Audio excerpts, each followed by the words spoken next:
High guys, welcome back to our channel. ఈరోజు మన ఛానల్లో రెసిపీ వచ్చేసి కద్దుకా హల్వా. ఎలా చేసుకోవాలి ఏంటంటే, ముందుగా ఒక ప్యాన్ పెట్టుకుని అందులో గీ వేసుకొని డ్రై ఫ్రూట్స్ వేసుకోవాలి. మీకు ఇష్టమైన మీరు ఏం వేసుకోవాలనుకుంటారో వేసి ఫ్రై చేసుకోవాలి.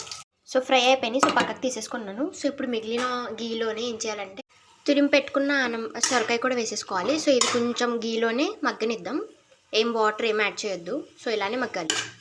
ఒక 5 minutes వదిలేద్దాం. ఒక 1/2 లీటర్ ఆఫ్ మిల్క్ యాడ్ చేసుకున్నాను, ఫుల్ ఫ్యాట్ మిల్క్.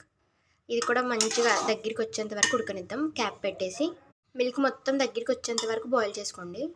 సో మనం వేసిన మిల్క్ కాస్త హాఫ్ అయిపోవాలి. సో హాఫ్ అయిపోయింది మిల్క్, ఇంకొంచెం ఉన్నది కూడా బాగా డ్రై అయిపోవాలి. సో మిల్క్ మొత్తం ఇలా దగ్గరికి వచ్చేసింది కదా. సో ఎక్కడ మిల్క్ అయితే లేదు. సో ఇప్పుడు ఇందులోకి మనం షుగర్ యాడ్ చేసుకుందాం. సో మీ స్వీట్కి సరిపడినంత షుగర్ యాడ్ చేసుకుందాం. సో షుగర్ వేసాం కదా, సో ఇప్పుడు కాసేపు వదిలేద్దాం. సో ఇది షుగర్ వేసాక మీకు కన్సిస్టెన్సీ అయితే మళ్ళీ చేంజ్ అవుతుంది, కొంచెం లిక్విడ్గా.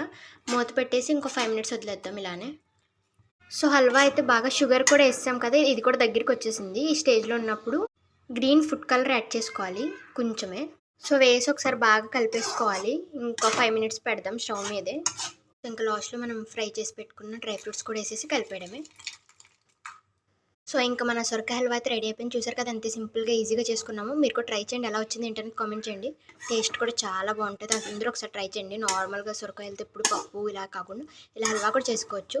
చూసారు కదా, టేస్టీ సొరకాయ హల్వా రెడీ.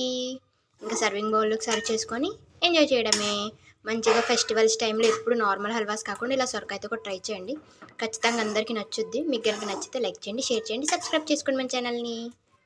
అందరు ట్రై చేయండి గైస్, ఎలా వచ్చింది ఏంటనే మనకు కామెంట్ చేయండి. చూసారు కదా, టేస్టీ సొరకాయ హల్వా అయితే రెడీ. ఇంకా సర్వ్ చేసుకొని తినేయడమే.